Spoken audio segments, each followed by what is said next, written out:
Okay, there we go. So for this session, I'm basically going to be talking about how to use the catalog. So for those of you who haven't used the library's resources very much or gone on our website very often, the catalog is basically where the books live. Is kind of the, I don't know, easy way of saying it, but it's a little more complicated than that. So as far as the catalog goes, it is the physical collection. So everything that we have physically in the library, as far as books or videos, magazines and things like that, that we have physical copies of, you will find in the catalog. The catalog also includes, though, our ebook collection, and it includes also some of the databases that we have. It does not have all of the databases. So sometimes people like to use the catalog for searching both for articles and for books, but I use it primarily for books and like videos and things like that. And I tend to use the databases themselves for articles, but I will say that we do have articles that come up in there. It's just not all of them are in there. And so sometimes you might miss out on something if you're only ever searching the catalog. Sometimes it is a good idea to go poke around in the databases as well. So if you're not familiar with the library website, I will take you there. It's basically lfcc.edu/library. So this is the website. As far as where the catalog is, pretty much search everything, and books and ebooks are going to have you covered. So like when I said that it contains, everything that we have except for some of the databases, search everything will allow you to do that search and kind of look at all those collections. But if you go to books and ebooks, that kind of already sets you like with your results filtered. So if you do the search here, it'll take you to the catalog, but it'll only show you books and ebook results. So I'm going to click the link to the library catalog just so I can kind of land on the main page. So this is the catalog right here. So let me make sure. Yeah, okay. So I'm going to talk about advanced searching. I was like, I didn't want to get ahead of myself, but so I'll just do a simple search in here. I'm just going to do a search for body image. If that's a topic, for example, that I was trying to find some resources on for my paper. So you'll see when I do just a basic search in the catalog, no filters or anything to start with, it gives me over 2 million results. We obviously have a lot of resources on body image, and that includes articles, like I said, and actually that's the bulk of where it's going to come from is articles. So you'll see down here on the side, in the right-hand side, where it says resource type, it is over, it's 1.5 million are basically articles. And that's just because the collection is so huge. So it tends to skew that way anyway. We have way more ebooks and online articles than we do have anything else as far as physically. So the key to kind of using the catalog effectively, because I imagine you don't want to go through 2 million results to find something that works for you, is there's a few things that you can kind of do. One is using the filters on the side. So if you kind of know ahead of time what you want to use, as far as if you're just looking for articles or you're just looking for books, you can actually limit that way. So I'm going to go ahead and limit to, say, I'm just going to do books and media, for example. So that'll knock me down quite a bit. It brings me down to 1,500 essentially. And that's just going to be largely books. And it'll also include videos as well. You can kind of see media ends up in there too. So I can limit even further to just books if I want to.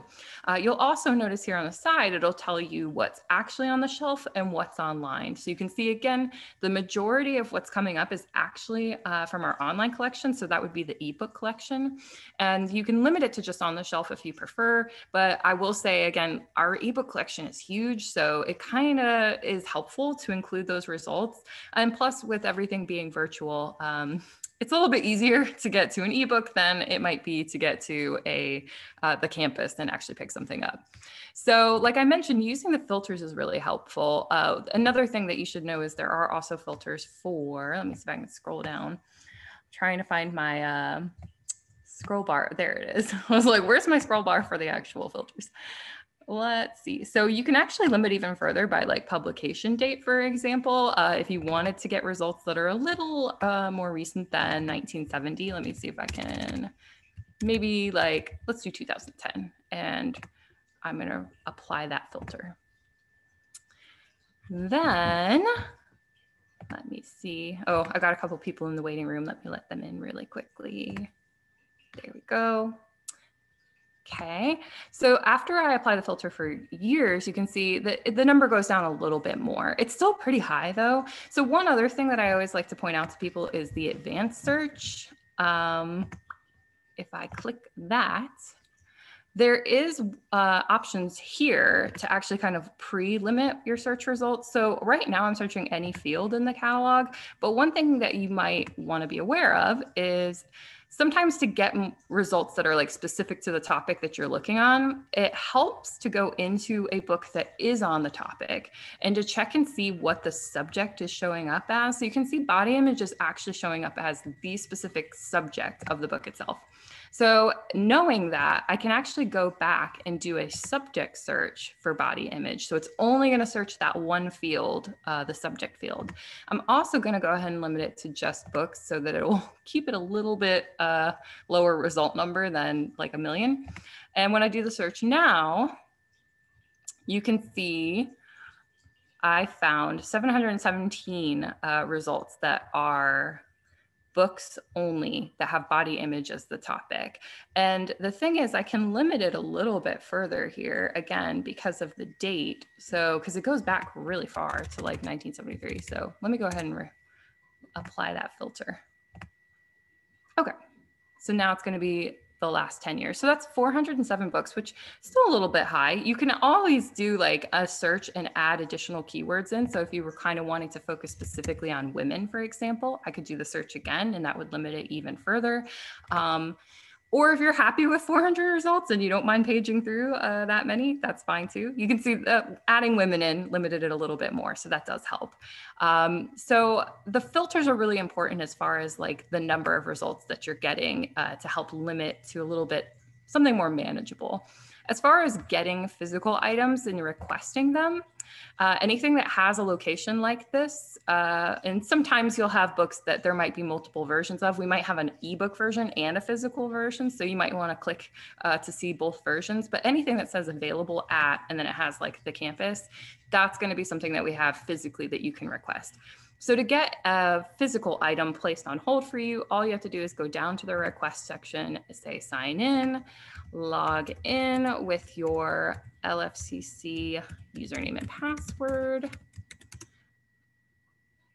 right. And then it will give you an option to request and basically tell it what pickup location that you want to send it to. And then once we have it ready for you, you'll get like an email notification letting you know. So that's basically how you request items. As far as going a little bit deeper than that, there's a couple of things you might want to know in addition in the catalog.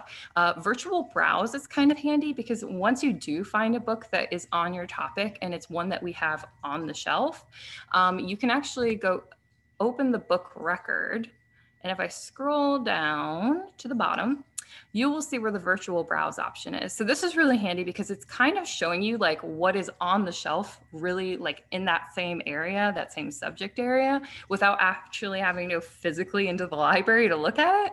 So I can just kind of scroll through and I'm already in a subject area that, you know, is relevant to me. And now I can just kind of see like, well, what's right in that same area? And is there anything that might be, you know, similar? Now, the thing is, use it, you know, I would say sparingly, as far as like, sometimes there's a book that might be in like, this is BF 697, but I might find another book that is on body image as well, but it's RC 552. So those are two totally different sections. You might not know by the call number, but they're like on opposite sides of the library. So virtual browse can be helpful, but you still kind of want to make sure is there like another section that might also somewhat relate to a topic like body image, for example. Now you can also search journals by title. I only wanted to point this out because I did have students recently kind of asking, do you have forensic science journals, for example? And I figured that the easiest way for me to do that was to actually do a search for forensic in the journal search. And it showed me which journals that we have that were kind of on the topic of forensic science. And then it shows the link for like online access. So that's just, it's not something that comes up very often where people want to look for specific journal titles. But sometimes if your professor has given you an assignment, like I need you to find an article on, you know, forensic science or on psychology, and they don't really give you a lot of I don't know, specific parameters for it. Sometimes you might just want to like find a journal that is on that general topic and then be able to kind of browse through it and see if there's anything that might be of interest to you. The only other thing that I can think of to mention is when you log in on the catalog, like I did earlier, when it asked me to put the request in, it had me log in. So I'm actually now logged in and you can see my name up in the corner there.